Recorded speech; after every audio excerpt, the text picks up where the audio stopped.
will you be the one to fight trouble for the right kind of peace? So will you be the one to keep the wrong kind of peace? Or will you be the one to keep the wrong kind of peace? Or will you be the one to fight trouble for the right kind of peace? I follow Muhammad, the liberator. Peace and the blessings be upon him. He is a man. He makes me manly when I copy his ways. I don't want no boy leader.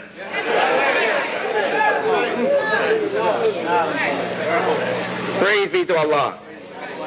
So I wonder if we are ready for Muhammad the Prophet. I wonder if we are ready for the Quran. I wonder if we are ready for the Sunnah of the Prophet. I wonder if we are ready for Al-Islam. You have to grow up a little bit if you're still Negro. You have to grow up a little bit to be ready for Al-Islam. No servile, lackey, multi-time black man can be a Muslim. Until he first kicked that out of himself. He has to first hate that demeaning figure of himself and throw it out and stamp on it and spit on it.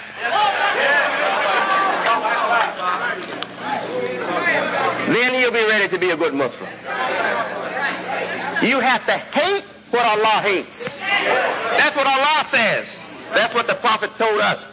You have to hate what Allah hates. If you love or if you go along with something you know God has denounced in strong terms, you are not a believer. You are not a believer. You're either still in the grave of ignorance and sin, or you're a hypocrite. One or the other. You are not a believer. The believer, when he hears what his Lord says he dislikes, the believer automatically dislikes it.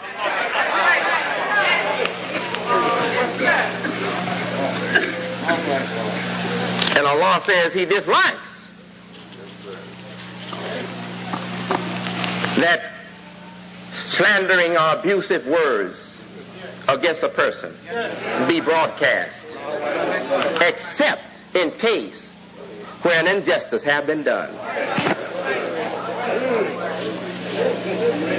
Except in cases where injustice have been done. So this is not a religion for cattle that are signaled by the pistol to go into the corral. No. This is a religion for people who use their good senses, for intelligent people. Now you will read where God says it is not right to say bad things about a person, to say abusive things about them. And you may stop right there. And then you'll see an oppressor in your midst. And you'll say, well, he's a Muslim. And yes, he's not perfect, but who is? I'm not going to speak out against him. I said, no, I'm not going to speak out against him because Allah says he dislikes us saying abusive things or slandering people. How can you slander slime?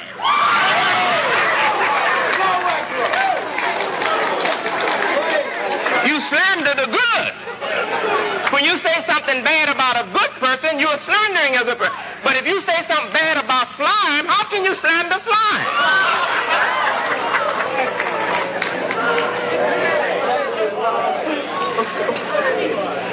And anyone who lives an immoral life in our midst and wear the name Muslim, walk with the criminals and wear the name Muslim, live immoral and wear the name Muslim. Any person who does that is an oppressor. Because their conduct in the name of Islam oppresses Islam in America. And is a bad reflection on Islam all throughout the world. That's an oppressor. So we don't fear to speak out against him. We are not slandering him or her. We are speaking out against slime.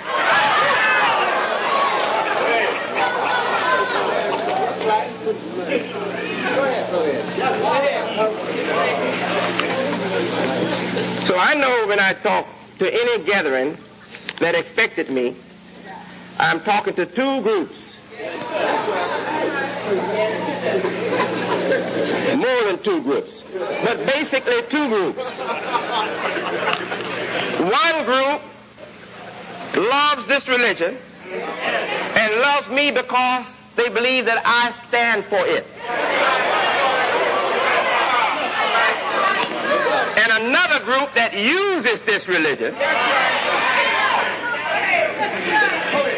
and tries to deceive me and you so they can continue to use it. So I know I'm talking to basically these two groups. Now, nobody invited you here with us.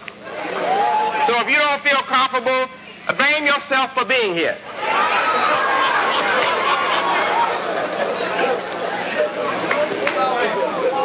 You should have said, I'm going to stay home so I'll be comfortable today.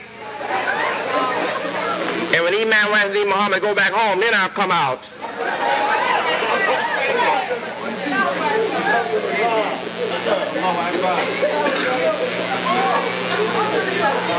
Praise be to Allah. So the point is, it cheapens the person to be false to a life that he claims that is so dignified and so great. If you be false to a thing that you claim that is excellent and great, you cheapen yourself. If you would serve your own well-being, your own interest, if you would serve your own interest, you would try to be true to what you profess. Especially when you profess to be something that is great. In this world, a Muslim is great. And if I profess to be a Muslim, I'm professing to be something that is great. Something of great excellence in the world. Now, if I profess it just to get over on somebody who's God-fearing and nice and will go along with me simply because I say, Assalamu alaikum wa rahmatullahi wa barakatuh. Peace and the blessings be upon the Prophet. Fi amanullah. My language can charm them and I can get over. So I pretend to be a Muslim. But look here, I can understand people from the wealthy circles of America, people from the criminal establishment, who control the criminal establishment. I can understand them taking on the guise of a Muslim. I can understand the communists taking on the guise of a Muslim. But I can't understand a Halamite, African American, taking on the guise of a Muslim to get over on Muslims. I can't understand that. I can't understand that. Because you have a greater opportunity in accepting to be a good Muslim, a true Muslim, than you can ever have in Harlem trying to get over on Muslims. Yes. If you try to get over on the Muslims, you're not going to get over on anybody but a dumbbell. You're not going to get over on anybody but a weakling. So tell me, how are you uplifted by your leadership and dominance over those dumbbells and weaklings? But if you become a true Muslim, the brother here from Egypt, the brother from Saudi Arabia, the brother from all over the world, he will look at you. There is my brother. That's a Muslim man. Yes, and then they love you. And the Muslims who are alert but not always alarming, they will say, oh, there is a good Muslim. He's all right. And then you will get a better class of people supporting you. And you'll be able to do bigger and greater things. Your dignity will rise. Your efforts will bring fruits. But the one who leads a herd of yes men and yes women, they don't bear no fruits.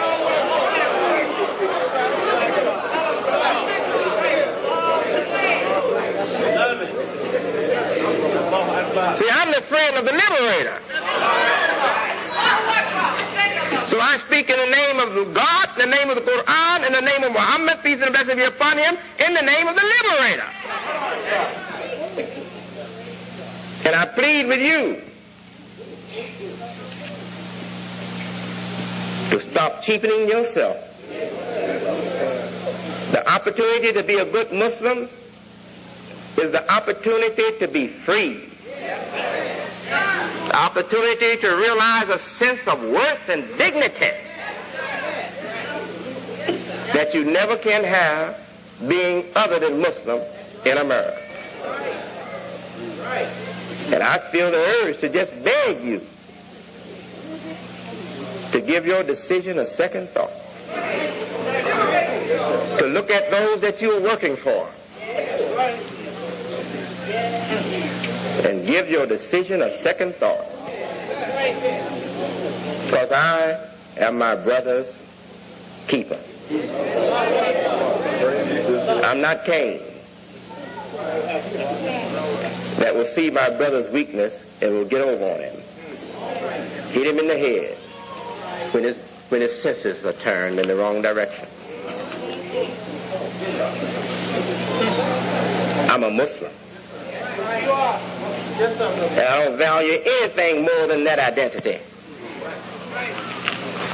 I'm black, but I'm also Muslim. And my Muslim identity runs deeper than my skin blackness. It has more substance. It has made me me, whereas black alone left me looking for me. And I want to see you with this, because I know it's freedom. I know it's dignity. I know it is value. That's what we want, value. So give your decision a second thought.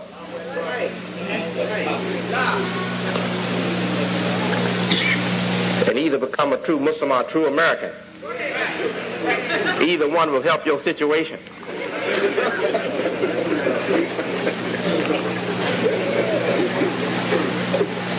The true Muslim says, Inna salati wa nusuki wa mahyaya wa mamati lillahi rabbil alameen.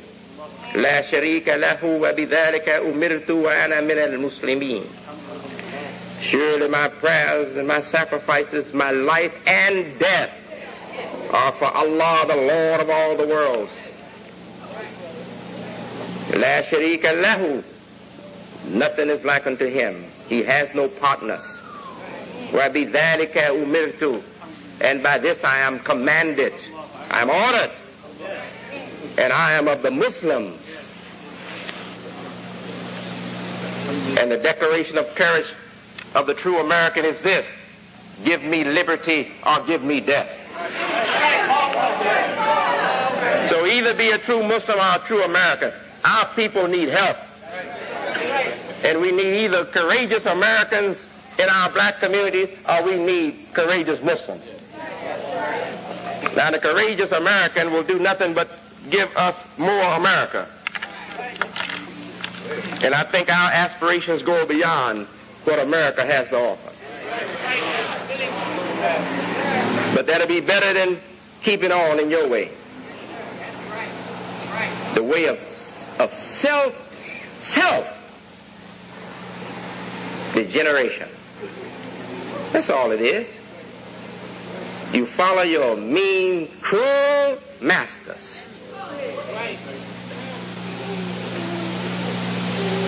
They get you to step down from the plane of human dignity to the level of cheap slime. They say, well, one thing you can count on slime. You will always have some slime to eat.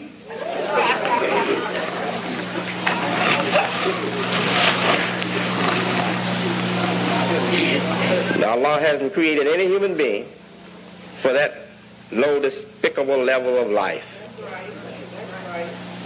And anyone who lets you go on like that and doesn't try to call you back is himself or herself a devil or a follower of the devil. The human being cannot stomach seeing his brothers and his sisters serving the death of their people and not the life of their people. So we thank Allah for the opportunity to come here again to Harlem and to address you here in Malcolm Shabal's mosque, masjid. We pray that Allah will strengthen us in our religion, keep us united as Muslims, and give us the courage to stand up for what is right. Allah says to us, to the believers, be a people standing up for what is right, standing up for justice,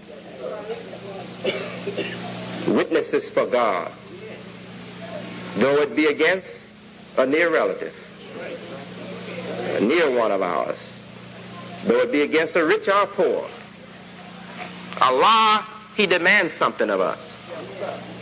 So let us accept that, because that's best for us. What Allah has prescribed for us is dignity, growth, prosperity, strength, meaning.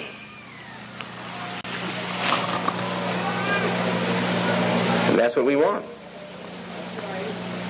We're not going to settle for anything less than that. No, we are not. Not this select few that's taken up this religion with every power in their heart and soul. We are not going to settle for less than that. And I'm asking this community to have less and less patience with people that profess this religion and live a complete different life right in our faces.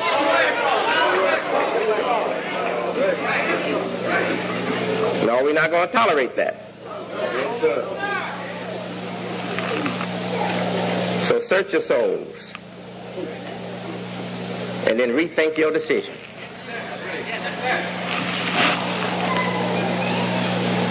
And may Allah bless you to do what is proper and have mercy on us and forgive us for our wrongs.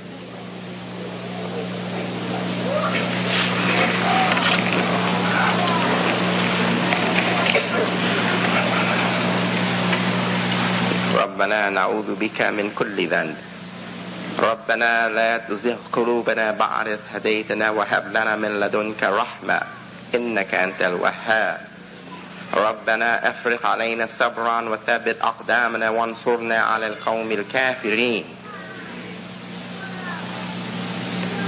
اللهم صل على محمد وعلى آل محمد كما صليت على إبراهيم وعلى آل إبراهيم وبارك على محمد وعلى آل محمد كما باركت على إبراهيم وعلى آل إبراهيم في العالمين إنك حميد مجيد. Hi. There are many different types of maps in the world. Most people are familiar with the typical road map, the one that helped you find where you were going back in the day before GPS and Google Maps or even MapQuest. Remember those? Few of us know that there are also political maps, economic maps, climate maps, and even a map depicting every country England has ever invaded. Oh yes, and spoiler alert, there were a lot of them. But did you know that NASA has something called fluorescence maps, which measure chlorophyll fluorescence light and offers a new view of the world's land plants? These maps are based on data collected from the spectrometer aboard a Japanese satellite and are the first to focus on land vegetation and to cover the entire globe. Chlorophyll fluorescence offers a more direct window into the inner workings of the photosynthetic machinery of plants from space. With chlorophyll fluorescence, we should be able to tell immediately if plants are under environmental stress before outward signs of browning or yellowing of leaves become visible. So said Elizabeth Middleton, a NASA Goddard-based biologist and a member of the team that created the maps. Joanna Joyner of the NASA Goddard Space Flight Center says humans can't see this light. Our eyes just aren't that sensitive. To see the light that's emitted from plants all over the world, we have to use scientific instruments that are placed on satellites. The quantum theory of quantum physics tells us about the coherence of light and proposes a dual nature of light, meaning that light can behave simultaneously as particles or waves. Light gives plants the energy they need to grow, but what happens if plants receive too much light? The answer is they glow. This neon glow is actually happening around us all the time, and it's the result of a cellular process where light from the sun is transformed and released as fluorescent light in a phenomenon called chlorophyll fluorescence. The light exits the plant cell and is released into the atmosphere, which is why NASA stated that their satellite instruments have given climate researchers an unexpected global view from space of a fluorescent glow from land chlorophyll. But would you believe me if I told you that that bottle of olive oil on your kitchen counter also gives off a fluorescent glow that can be seen in space in much the same way as planet Earth glows? Or would you maybe start to question my IQ? It's not bad, by the way. It's true, folks. Olive oil, that rich substance we love to drizzle on our pasta or douse our salads with, emits a coherent light that makes it glow by fluorescence in the same way as our planet glows in space. Olive oil is unique among the majority of oils in that it is a product of a fruit rather than a seed. As such, it has a different constitution and naturally contains the green-coloured plant pigment chlorophyll, which is fluorescent.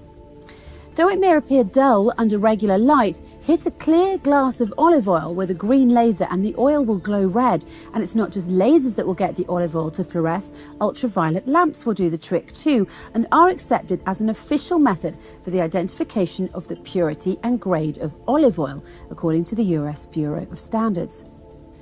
But before the existence of these specialised instruments that detect the fluorescent light emitted by plants on planet Earth from satellites in space, or the discovery of the quantum theory that explains how it all works, the Quran actually addressed this issue in a fascinating verse. In verse 35 of chapter 24, the Quran says, Allah, God, is the light of the heavens and the earth. The parable of his light is like a niche, pillar. In it is a lamp. The lamp is in a glass. The glass is like a brilliant planet lit from an olive tree, which is neither of the east, i.e. neither this tree gets sun rays only in the morning, nor of the west, i.e. nor does it get sun rays only in the afternoon. But it is exposed to the sun all day long. Its olive oil would almost glow forth of itself, though no fire touched it, light upon light. The verse likens the glow of the planet with the glow of the oil derived from olives, as both shine in the same way by fluorescence. Both are also dependent on the same physical phenomenon fueled by quantum physics, and both emit a coherent light. Coherence is one of the most important concepts in quantum physics and is strongly related to the ability of light to exhibit interference effects. A light field is called coherent, like the light from lasers, when there is a fixed phase relationship between the electric field values at different locations or at different times. Coherent light waves are waves with a constant phase difference. They will have the same frequency and wavelength. When two waves meet, they will interfere and superpose. This is called the quantum principle of superposition, and it's at the heart of quantum mechanics. If you look in the dictionary, the word superposition technically means one upon another. So when God says light upon light in the verse I mentioned just now, he's referring to superposition of light waves, one upon another. The fact that the Quran states that olive oil glows is in and of itself a miracle, as lasers and ultraviolet lamps now used to detect such a glow did not exist back then in any way, shape or form. Although planet is defined as a body that orbits a star, in our case the sun, and produces no light of its own, and although olive oil is dull under regular light, not only did the Quran inform us that they both glow on their own, but the Quran also asserts that they glow in a similar manner. What's more, the Quran refers to it as light upon light, long before the existence of the quantum theory of coherence, which now confirms the superposition of light waves. So the question remains, how could the Quran have known to use such a comprehensive analogy 1400 years ago? Was the Prophet Muhammad a quantum physicist? The answer could only be that the Prophet Muhammad had received divine revelation from God, the creator and originator of the universe.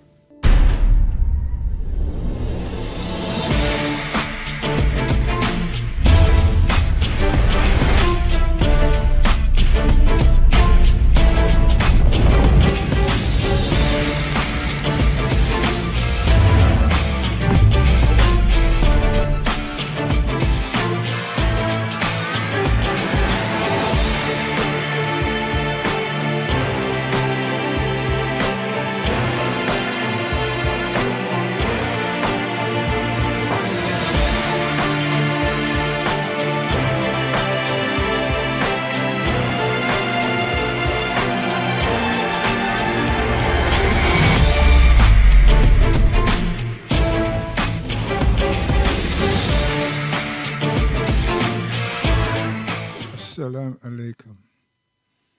So we are there, everybody, somebody, anybody. So we're saying to you again, Salam alaikum. May the peace and blessing of Allah, God Almighty, be upon all of us. We first continued our lecture, Moral and Courage. Moral and Courage. It was a part 1 and 2, so we've just gave you the part 2, morals and courage. As human beings and a responsible people who would accept responsibility for ourselves and for our families, and if we're family persons that are married and have children,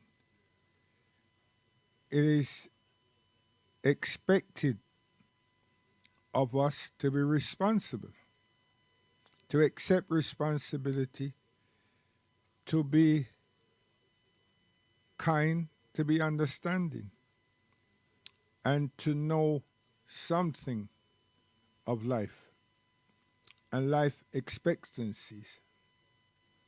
So moral or morals is a family trait and it's a human trait. But there are people who see morals as weakness. So we understand that as human beings, us here, and as Muslims. So we use the word courage, moral courage. And that courage is not sexist. It is to mentally expose us, ourselves, and our community to the expectations so that one doesn't feel that they've been exploited because other people are acting a different way.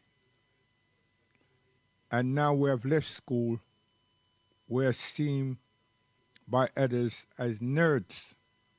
But nerds is a good thing, very good. I mean, you're extremely bright.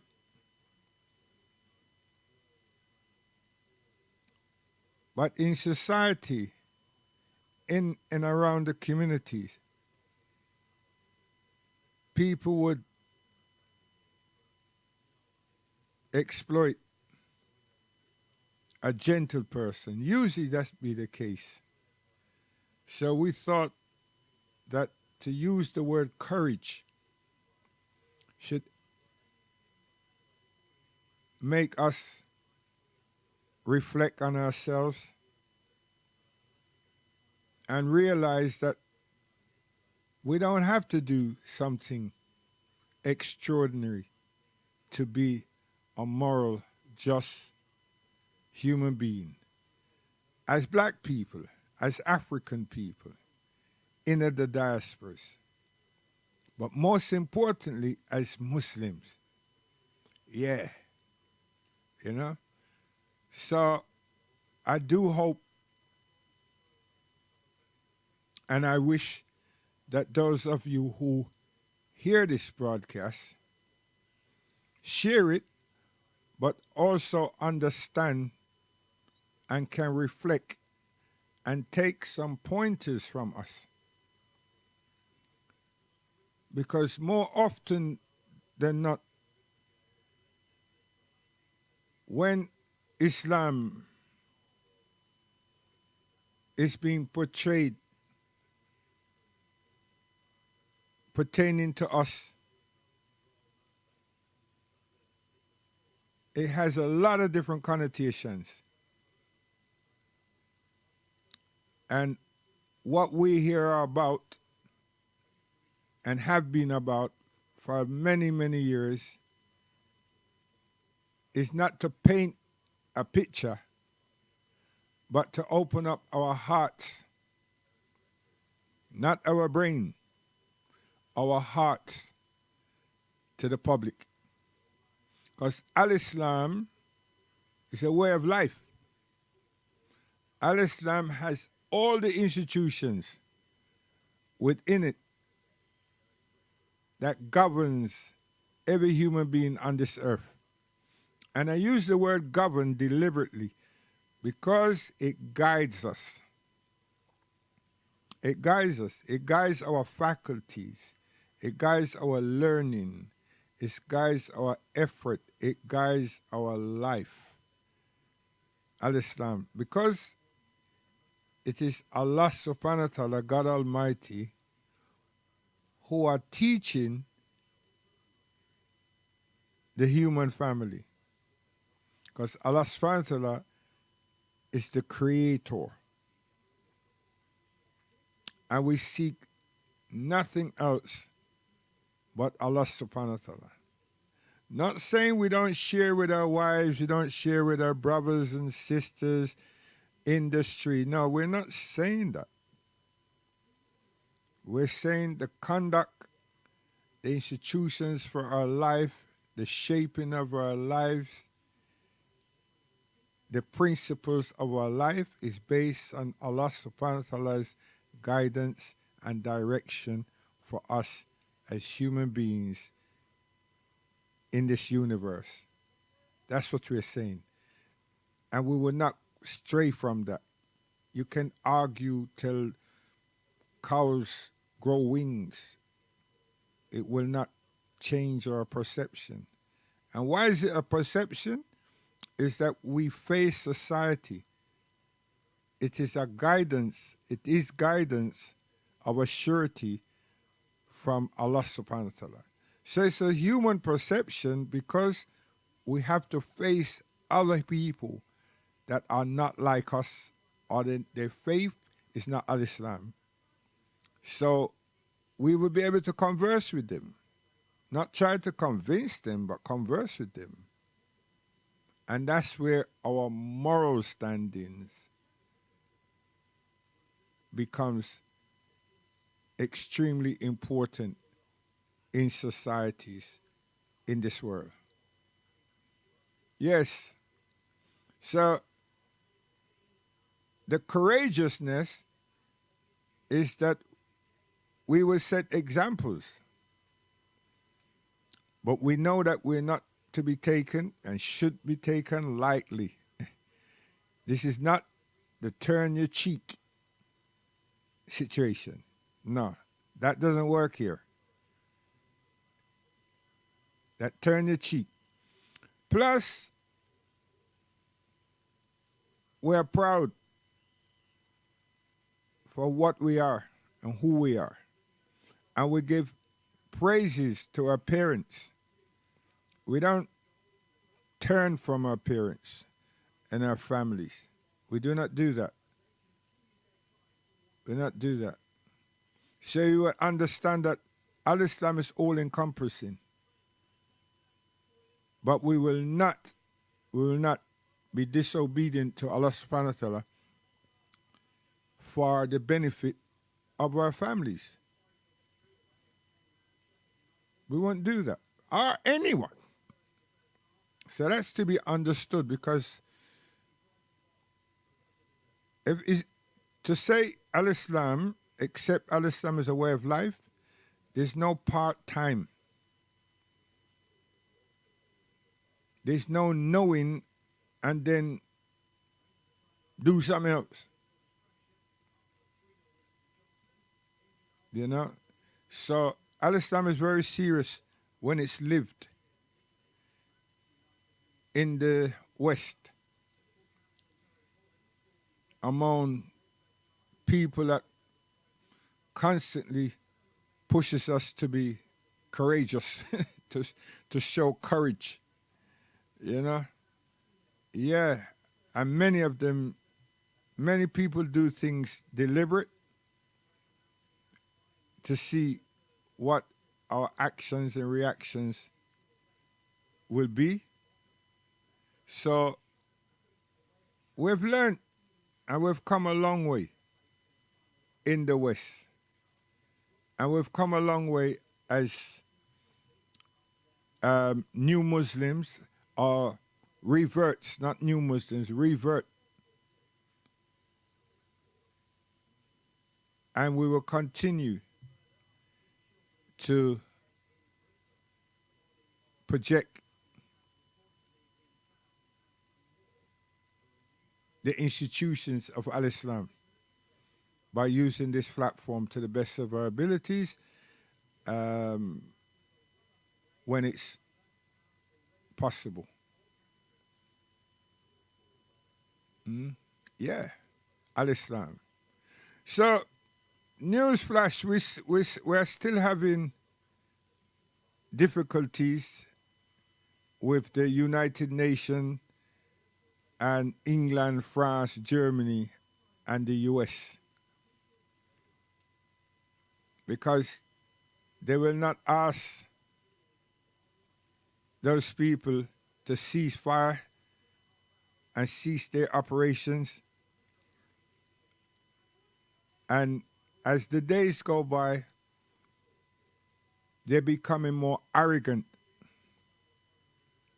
And they know something that a lot of us don't know. Right? They know, and they are the Americans, the British, the French, and the Germans. Because the Prime Minister of that country, he says very clearly, there won't be no state, no Palestinian state. And what he keeps saying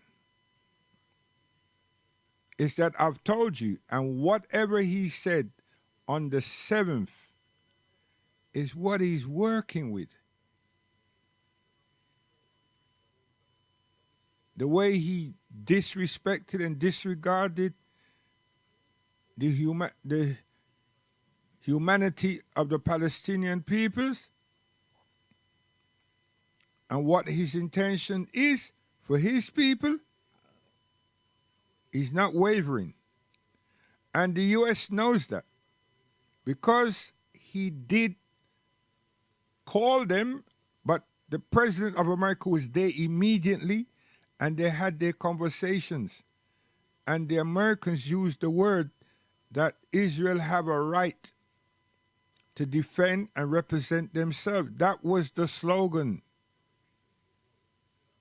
That was the slogan. But the world, us, were not able to say, wait a minute, are you talking about the attack or what? Yes, the attack, we would accept that. And the perpetrators should be found, arrested, and charged. All of them, on both sides, on the 7th. Let's not fool ourselves on that. But when the President of America said they have a right to defend and represent themselves, it was so clear-cut, that language, when you know these people, you know these British people, America and England, they're the same. Only that the Americans don't use tongue-in-cheek, so you have to listen very carefully and disseminate the words that they have used. And that's exactly what they're doing. He's giving them the time that they say that they need, because the first phases of their operation hasn't been the way they intend. So Rafah has properties. The Palestinians have infrastructure there. They intend to flatten that too.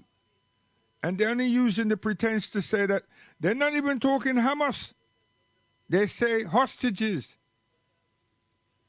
So all those buttons that would make people cringe. They're very good at using those things. They're excellent actors. They're beautiful at acting. But on my program, I did say years ago that the black man and the woman must learn to cry.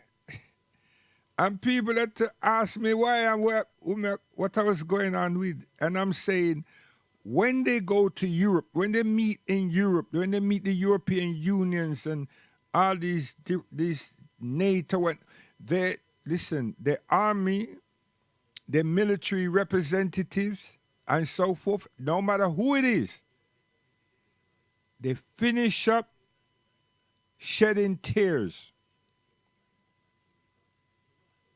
And each time, all the people in attendance, you could see the emotions. You could see the effect. And these people are the same people that are commanders of what is happening in Palestine right now. Had been happening in Palestine with the military and the ground attacks and so forth. The same people. Because I've seen them. I recognize them.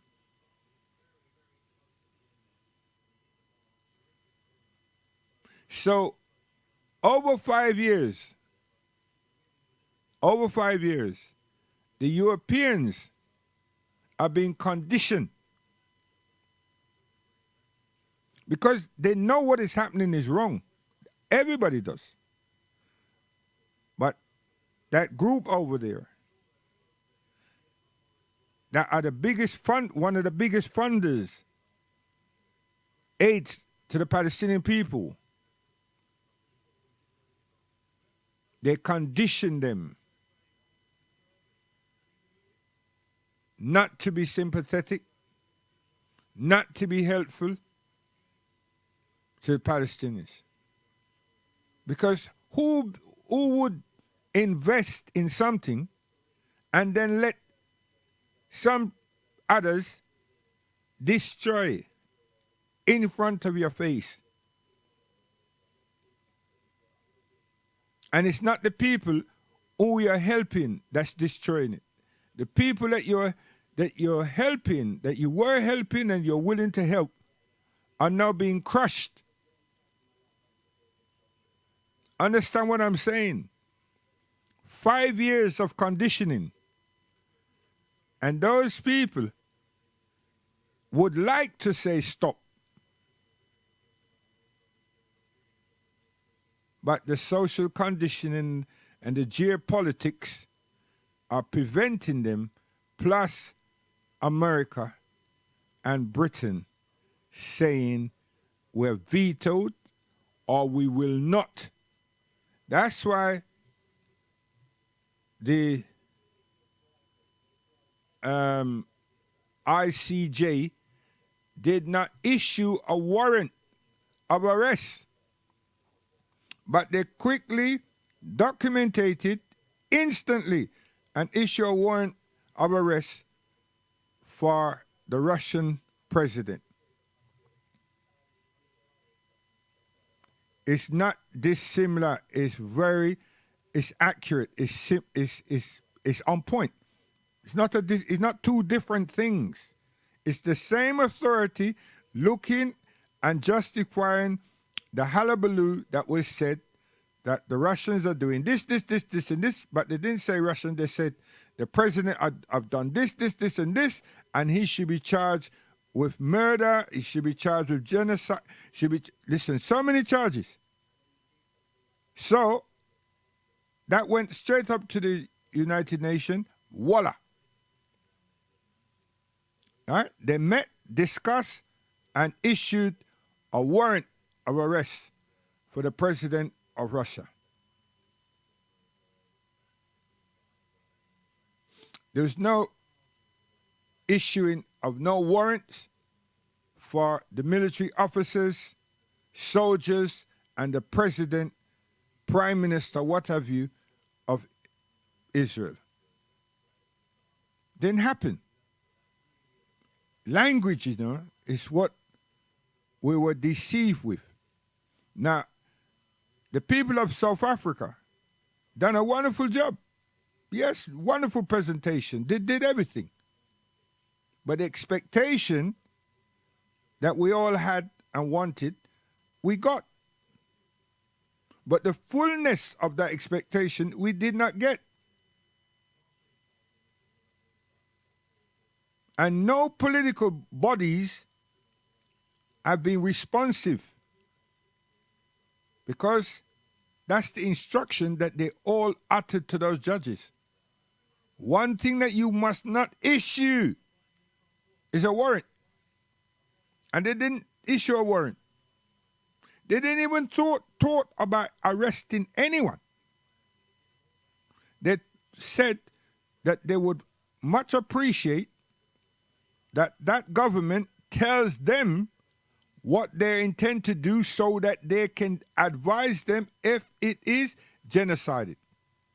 If they will be breaching or moving into the area which will be classified and seem or be blatantly genocided.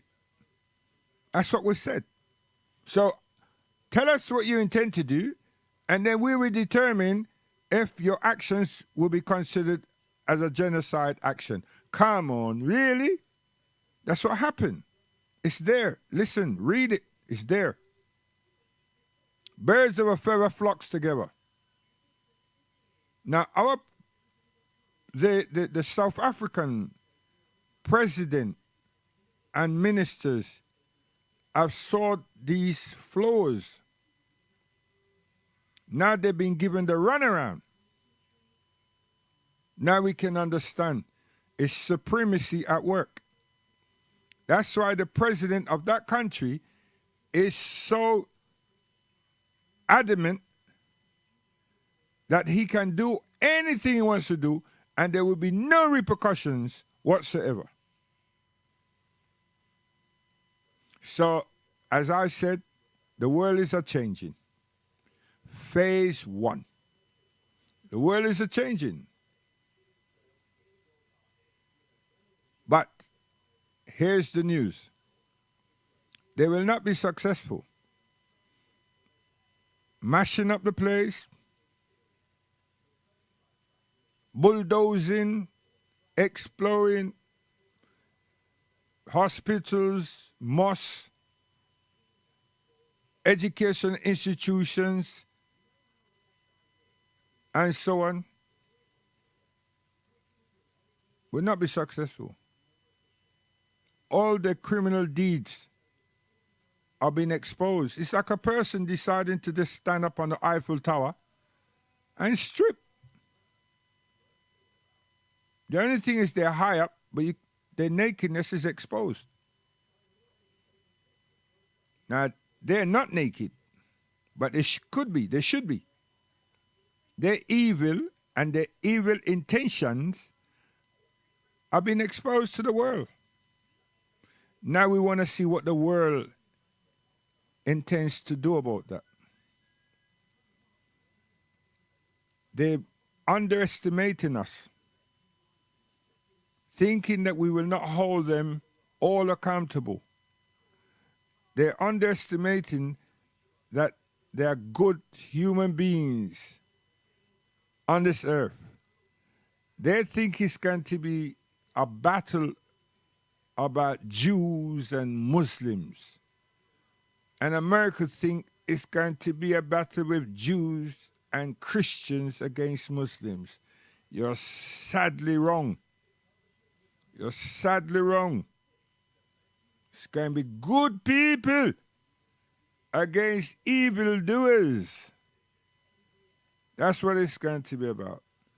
Good people against evildoers. And you all have set the stage. The good people haven't. The good people are showing themselves all across this earth right now. The good people are showing themselves, ourselves, all across this earth right now. See? Phase 1 was George Floyd. See? Show how evil racism or racist has been and can be. And the world woke up. Now, people who have the authority and people who have the might of weapons of destruction, and people who lost their integrity, people who don't seek moral guidance and ethical principles, the world, we can see them. We can see them. We don't have to deal with conspiracy theory. Go on all the multimedias and you're not seeing conspiracy theories about Palestine. You're not seeing conspiracy theories about Huh? But we have one or two Muslims that are saying that these are the signs of the time. I don't know which time. And another lot is saying that Allah is sending X, Z, and Y in this atmosphere. I don't know where they get these things from. There must have been Christians before. Or they must have been reading such novels. Our Prophet Sallallahu Alaihi Wasallam did not speak like that. And Allah subhanahu wa ta'ala not reveal such hideous nonsense. Do you understand? What Allah subhanahu wa ta'ala will do to our people who oppress, or people who are oppressors, is there in the kitab. Now, this is oppression. And Allah subhanahu wa ta'ala hate Gulman. Hey! One time. So, what these people have showing us, how much they fear Allah. Why would people go to cemeteries and dig up and flatten the cemetery? Why would you do that? Why would you do such a hideous thing? Why would you chop down, cut down, uproot olive trees, the source of the industry, the source of its income, the source of its livelihood in Palestine? Why would you do that? Why would you infiltrate and pollute the water?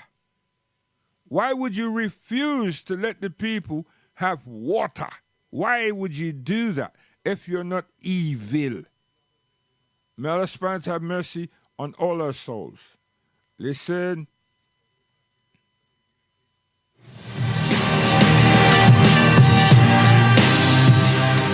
Brianna, what's on your radar? Well, Robbie, today marks the first of 2 days of oral hearings that will establish whether Israel is guilty of genocide.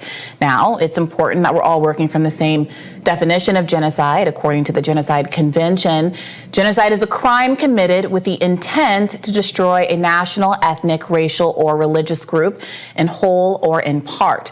The $64,000 question is Israel guilty of this intent? Israel has denied the accusation of genocidal conduct via its Ministry of Foreign Affairs, saying that the accusation of genocide against Israel is not only wholly unfounded as a matter of fact and law, it is morally repugnant and anti-Semitic. Former Israeli Justice Minister Ayat Shaked said the genocide allegations amounted to a blood libel, or an anti-Semitic trope that Jews drink the blood of Gentile babies. And President Herzog said, quote, "There's nothing more atrocious and preposterous than this claim." Domestically, Israel's defenders are making arguments like this one from Senator John Fetterman. Who are they really fighting? It's a group of cowards. They hide in tunnels. They hide behind civilians. They attack, kill, and mutilate children, women, and they do that. Stop talking about proportion on that. They shot their best shot on October 7th, and they would have taken more lives if they couldn't do that, but they couldn't do it. And now let's also talk about that. Now we're talking about genocide. And now South Africa is now bringing that kind of a trial. Maybe South Africa ought to sit this one out when they're talking about criticizing Sit it out. So far, the 84-page petition, which was filed by South Africa, has been joined by 16 other nations. The brief makes clear that genocidal intent can be inferred from the nature and conduct of Israel's military operation in Gaza. For example, by failing to provide or ensure essential food, water, medicine, fuel, shelter, and other humanitarian assistance for Gazans, by forcing the evacuation of 85% of the population from their homes, and killing over 21,000 people, including nearly 8,000 children. Of course, those numbers have grown in the weeks since South Africa's petition was filed. It also cites the mass murder of healthcare workers and journalists who are being killed at, quote, a rate significantly higher than has occurred in any conflict in the past 100 years. And reports of summary executions of unarmed people, including Israeli hostages waving white flags. Of course, the intensity of the bombing campaign, which outstrips the bombing of Dresden in World War II, and which features so-called dumb heavy bombs with enormous blast radiuses being dropped in one of the most densely populated places in the world. Those are also cited as evidence of genocide. If South Africa's petition is successful and it is able to meet the standard of showing that genocide is plausible, Israel, which is a signatory of the Genocide Convention, could be called upon to stop its siege of Gaza immediately. Now, whether or how international law would be enforced is a different question. As the New York Times noted, Israel completely ignored a 2004 non-binding opinion from the ICJ that security barriers in the West Bank were illegal and should be dismantled. They're still up. But certainly a finding from a binding international court that Israel has committed genocide would significantly increase the political pressure on Joe Biden to stop facilitating Israel's siege with American weapons and billions of dollars in military aid. The pressure is already mounting.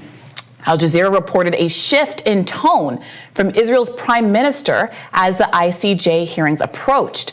Netanyahu put out a statement yesterday insisting that Israel has no intention of occupying Gaza. Note that forced mass displacement can be considered a genocidal act.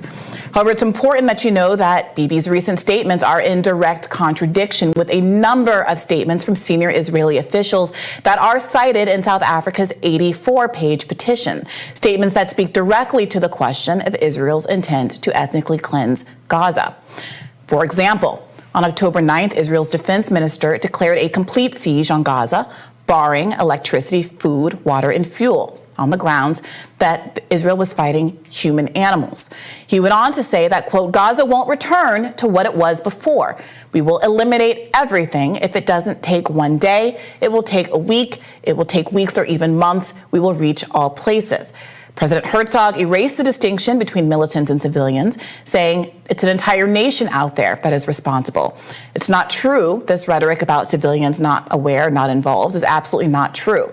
Israeli Minister for National Security Ben-Gvir said on November 10th, to be clear, when we say that Hamas should be destroyed, it also means those who celebrate, those who support, and those who hand out candy.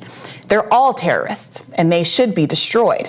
The Israeli Minister of Energy and Infrastructure tweeted that all the civilian population in Gaza is ordered to leave immediately. Israeli Minister of Heritage said after a month of bombardment, quote, the north of the Gaza Strip, more beautiful than ever. Everything is blown up and flattened, simply a pleasure for the eyes. We must talk about the day after in my mind. We will hand over lots to all those who fought for Gaza over the years. That's him openly announcing an intent to parcel out Palestinian land to the soldiers who destroyed it. The Israeli Minister of Agriculture announced, quote, we are now actually rolling out the Gaza Nakba. Deputy Speaker of the Knesset and member of the Foreign Affairs and Security Committee said, now we all have one common goal, erasing the Gaza Strip from the face of the earth. Israeli Army reservist Major General Gloria Eland wrote, people should be told that they have two choices, to stay and to starve or to leave. He later told a newspaper that the only way to see the hostages alive again was to, quote, create a severe humanitarian crisis in Gaza. He's repeatedly called for Gaza to be made uninhabitable on social media, addressing the controversy around the Al-Shifa hospital bombing. He said, quote, "I hope that the head of the CIA got an explanation of why this is necessary and why the U.S. must ultimately back even an operation like this, even if there are thousands of bodies of civilians in the streets afterward." These quotes go on for pages and pages and pages in South Africa's petition. Now, even if you discount these admissions, Israel's claim that it does not intend to permanently displace Gazans are undermined by the choice to destroy 60% of all housing stock in Gaza, including by conducting controlled demolitions. One might ask whether there's a real threat of Hamas hiding in a given building if soldiers have time to set charges, walk away a distance, and blow up a building while recording it for social media. The infrastructure and foundations of Palestinian life have also been deliberately targeted, according to the petition, including court buildings, legislative buildings, the public library, universities, Christian and Muslim religious sites, museums, and the Central Archive containing thousands of historical documents and national records. Moreover, reported plans to flood the tunnels of Gaza with seawater may have the effect of contaminating Gaza's aquifers and soil for the long term, undermining the ability to grow any crops there, literally salting the earth like medieval armies, making the land uninhabitable. Reports that Israel is in talks to export the Gazans to the Congo also don't exactly scream right of return. Now, the South African report also notes the consequences of Israel denying health care to Gaza, specifically citing 5 premature babies that were left to die and to decompose in an ICU, along with 40 kidney patients at Al-Shifa Hospital. Pregnant women are undergoing cesareans without anesthesia. Limbs are being amputated without pain meds. Over 1,000 children have lost either one or both legs. Infectious disease is spreading as there are hundreds of Palestinians per every remaining toilet, and sewage is running in the street. Even the dead aren't allowed to rest, as the South African report cites an allegation that Israeli bulldozers, quote, excavated and exhumed a hospital mass grave on December 16th, only to, quote, drag the bodies with bulldozers and then crush them. Now, after reading all this, John Kirby, Biden's National Security Council spokesman, says he's unpersuaded. As you know, you dismissed a few days ago the case that brought by South Africa against Israel at the ICJ. Did you read the indictment? And if you did, do you believe that cutting off water, electricity, and fuel on a civilian population does not constitute a war crime by itself, nothing else? Yes, I read the indictment, and as I said, and we stand by what we said about this. We find it without merit. We find it counterproductive, and I'll leave it there. Now, if South Africa wins before the ICJ, it could lead to Israel being enjoined from conducting further genocidal acts. But that injunction would be temporary. The next step would be a trial process that could take years. Now, America has a long record of dodging accountability on the international stage. As journalist Abby Martin noted, America is so adverse to accountability that George Bush passed a law known as the Hague Invasion Act, which would allow the U.S. to invade the Netherlands to prevent America from being charged with war crimes. With no way to enforce the ICJ's decision, it's worth noting domestic efforts to force Biden to end his support for Israel's siege, which could not continue without U.S. support. Bernie Sanders has invoked Section 502B of the Foreign Assistance Act, which would force a Senate vote on whether Israel has violated the human rights of Gazans. If the vote passes, the State Department would be forced to investigate abuses, and Congress would then vote on whether to block military aid as a result of those findings. Are there 50 Congress members who would do the bare minimum of voting for merely an investigation into alleged abuses committed by a country to which we've sent an unprecedented amount of aid? Now, I'd argue that this is where domestic political pressure should really turn. Congress members should be asked about their willingness to merely investigate Israeli war crimes at town halls, and presidential candidates on both sides of the aisle should be asked to weigh in. And this is why journalism is so important. If senators are never asked to defend their votes, They will be able to vote with impunity, ignoring that 60% of Americans want a ceasefire. Accountability requires that there be some awareness of what could be done.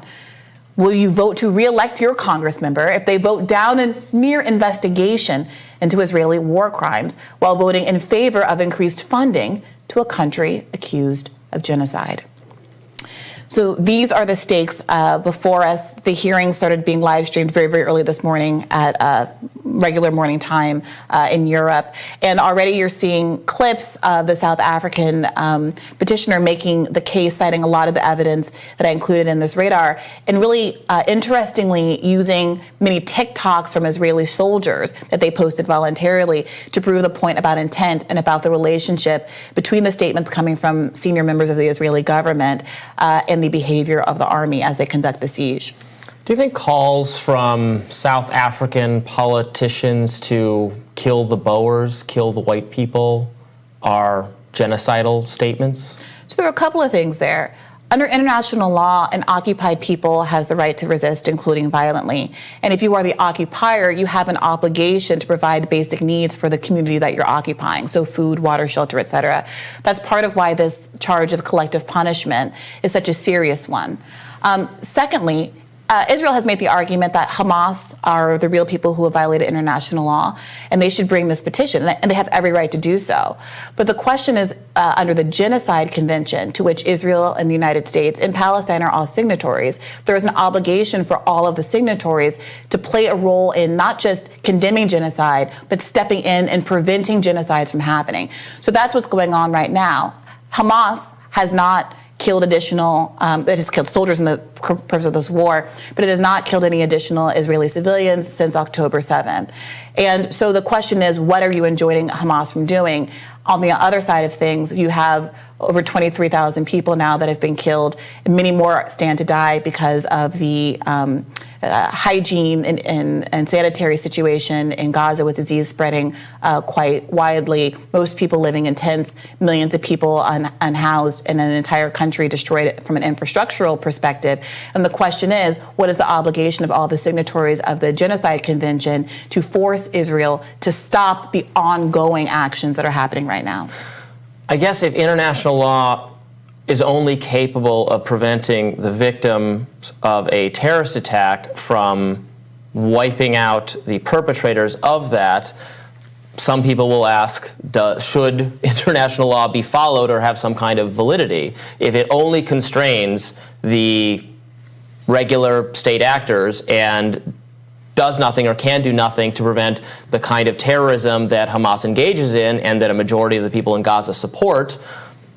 What good is it? So I think that if Palestinians were killing tens of thousands of Israelis over the course of the last few months, not only will we have seen mass international condemnation, which, by the way, the South African petition does unequivocally condemn the acts of Hamas on October 7th, we would have seen American troops and American money committed even more than has already been done. Which I don't want to see, by the way. To I think defending we should Israel. not. So this is a counterfactual that I think whether the situation were reversed and there were tens of thousands of Israelis being killed by Palestinians, absolutely the international community would have risen to their defense, the same way that we send more money to Israel than any other country in the world, precisely for the Iron Dome and to prevent that exact thing from happening. But your question there, Robbie, seems to imply that all of the people of Gaza are in fact legitimate victims, legitimate targets for Israel. What you said there, the question that you asked— I did not say that. Well, you specifically just asked— I don't think that. Is international law appropriate? Is international law good and meaningful and something we should support if it only constrains Israel from wiping out the targets? The argument that the ICJ, that South Africa is making before the ICJ, that Israel is not wiping out the targets, that its statements clearly show an intent to wipe out all of Gaza, to eliminate all of the housing in Gaza, to make it so that no one can grow crops or drink water in Gaza ever again, to parcel off the land of Gaza to the soldiers in Israel, to ship people from Gaza to Congo, or at the very least to Egypt, and to ethnically cleanse the population so there is no longer a population of 2.3 million Palestinians in Gaza. That's the allegation, and that's the violation of international law. Thank you. You see? So, and this is a lady, a human being, but they're working together, but the male is having a different view. See? But a female who gives birth, who has a serious concern for life. Females, they're very delicate. Serious thing. Palestine's been occupied for decades, but a home for centuries. This land is generations of my family's memories. To plant, grow, and nurture the symbol of peace. The olive trees guaranteed that our people could eat. Living with limitations, pushed down by the occupation. Wanna see the pain? Take a look at the people's faces. Imagine being kicked out of the only house you ever known. We're praying for our souls while they're preying on our homes. It's not easy to put this into words. Looking at my baby sister, is this something she deserves? Growing up in a world where she's not treated the same, denied the right to live free because of where she came. They wanna occupy this land, won't let them occupy my mind. I stay occupied aside as I write about my life, because my only mission is to make people listen. This one's for Sheikh Jarrah, hoping it can make a difference. Cause the same thing happened in 48. My grandparents got evicted and forced to move away to the refugee camp in Gaza. No, nothing has changed. They can never return, so that's where I am today. Getting calls from cousins to see if I am alive. This year is not fireworks that are lighting the sky. We're trying to celebrate an Eid and keep the faith. I guess you could say it's how memories are made. Palestine. Assalamu alaikum to you all. And please spread the news, concerning our program, and subscribe. Tell a friend. Share it. Tryna do it big, yeah. Young as a kid and I came with the cold flow. Rap all day and my friends think I'm loco. See me outside and they wanna take my photo. Yeah, I'm in the photo, spinning like a yo-yo. Yeah, I got plans to grow up. My future's so bright, they're hating, so what? My music's so loud, the police showed up. Then we turned the... Yes, MC Abdullah. So we have to say we're playing him because he is not just a Palestinian, but he brought the situation to the world 7 years ago, from he was about 8 or 9, by using the craft of the rap masters in America, the rap. You see, so we appreciate him, and we'll continue to bring snippets of him, because there is a song that he has done, but somehow the mechanical rights are saying that the beat, the music, belongs to the Fugees. And we don't have no take on that, but this is what they're saying. So I don't want our show or program to be blighted. So please share, tell a friend, and soon we'll have the call-in frequency going on so people can call in and you will see what it is that will be speaking about, and we will not stray, because we want to be saying, always say a word that is true and nothing else but the truth will matter to us. So we're saying, oh Allah, please give us the strength to fight against evil, and please help us to overcome evil by doing good. Assalamu alaikum.